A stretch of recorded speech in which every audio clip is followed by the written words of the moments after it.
Good morning.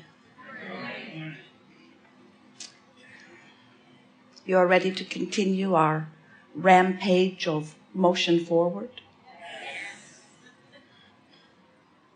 You are enjoying your part in the expansion of the universe? We are enjoying your part in the expansion of the universe. You are ready to begin? You know what you are wanting? You're ready. You've been talking to one another, haven't you? We're going to have another very good day. Begin here.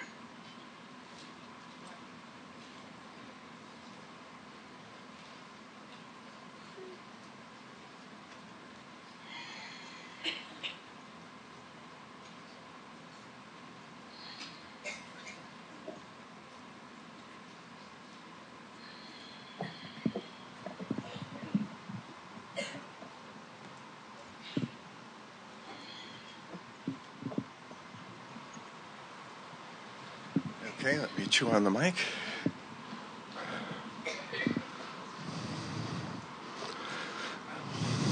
Hello, Abraham.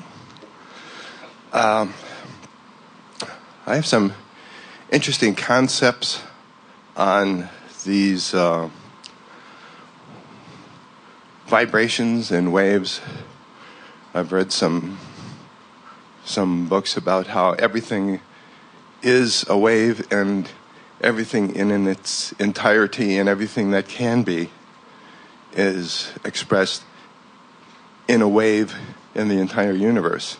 Can you hear? A little louder. Okay. I've read where things are expressed as waves and the entire universe is expressed that way in every possible motion and every possible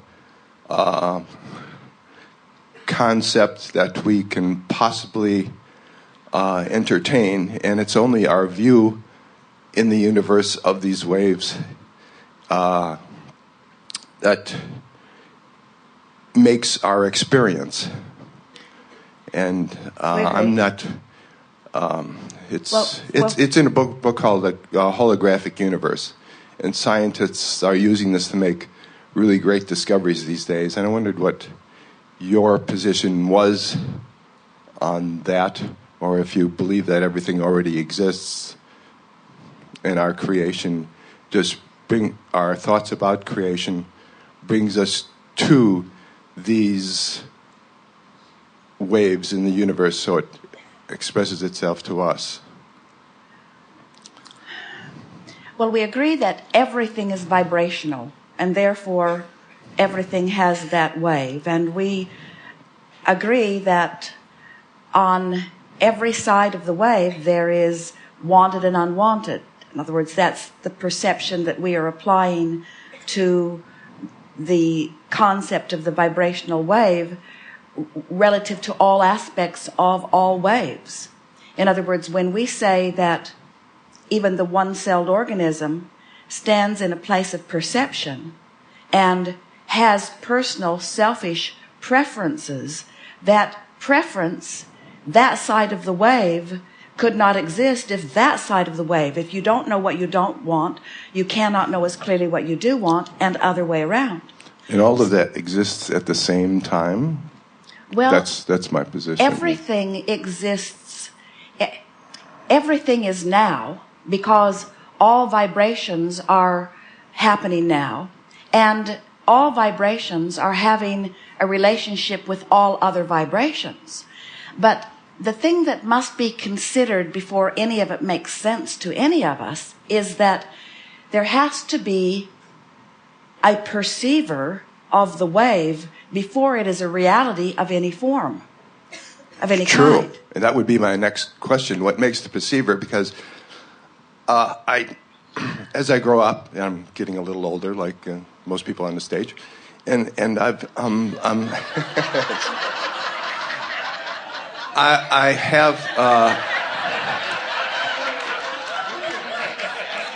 Well, if you knew how old you really are. Oh, and I believe that. No, yeah.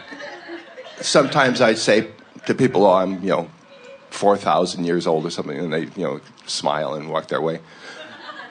Now I forgot my question. Well, let's go back to what we were talking about the perception, because in the vibration that you know of as sound, if you did not have a physical way of interpreting the sound, there would be no sound. And as far as you perceive, it's like the dog hears and smells things that you don't sound, want to like, smell. feel, touch, whatever we have is a vibration, and that's why I think what we see is an illusion. Well, or an interpretation. In other words, an interpretation that is unique to the perceiver. Exactly. A dog hears things that you don't hear, and you're wise enough not to accuse it of making things up. In other words, you accept that it has a different hearing perception than you do, and just because you're not hearing the sound does not make it non-existent. But from your personal perspective, it is non-existent. So what happens in this universe that is based on waves, and we so appreciate the beginning here today, is that law of attraction is what really organizes the perception, because you have to be in the vicinity of the predominant vibration that you are offering in order to be the receiver of vibrations that are same or similar. Good. So what? Okay. So we go from this, now we start trying to understand the perceiver. Now, from yesterday's conversation and another conversation that you had back in Los Angeles, which I had attended, it seems that your understanding of who we are is really a number of entities rather than one.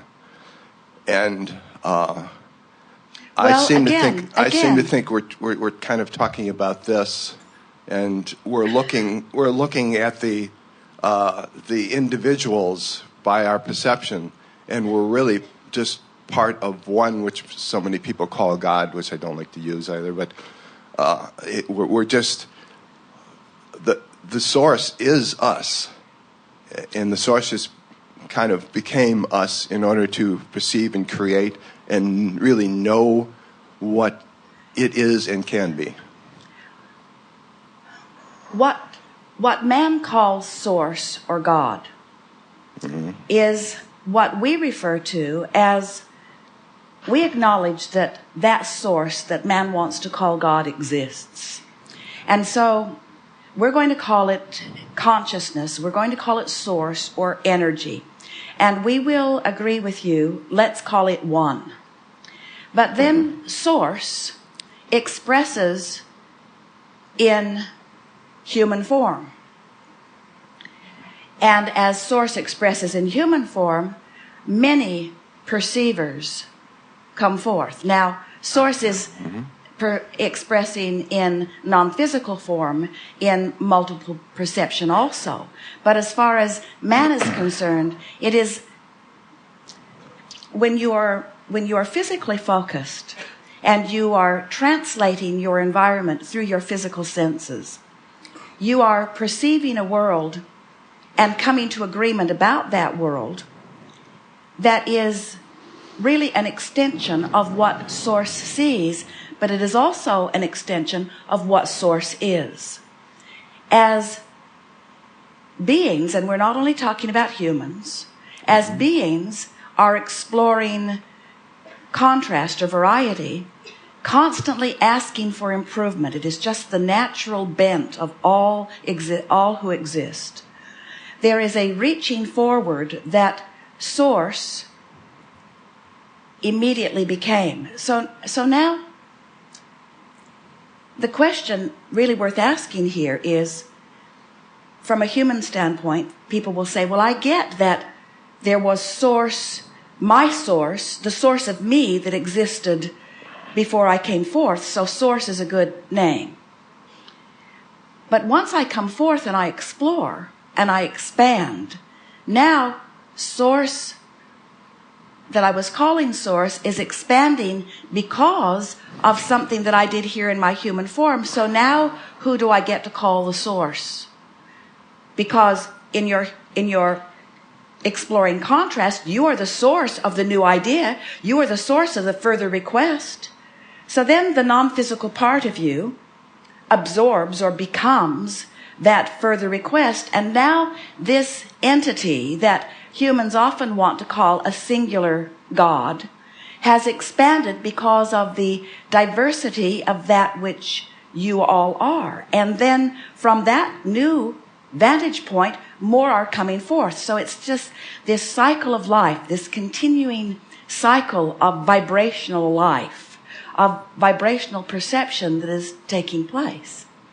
Now, so we are actually creating these waveforms. They do not all exist, according to what you just said. Oh, absolutely. In other words, creating new waveforms constantly, because this combination of beingness has never been before in all of the universe. The unique being that you are and the unique beings that we are have just come to a further reaching observation and, for us, conclusion than has ever been before, and new waves. You see, that's what puts the eternalness in eternity. If everything already existed and nothing more was expanding, it would all cease to be, and pretty darn quick. It is the further reaching, it is the expansiveness that is the promise of what humans want to call future,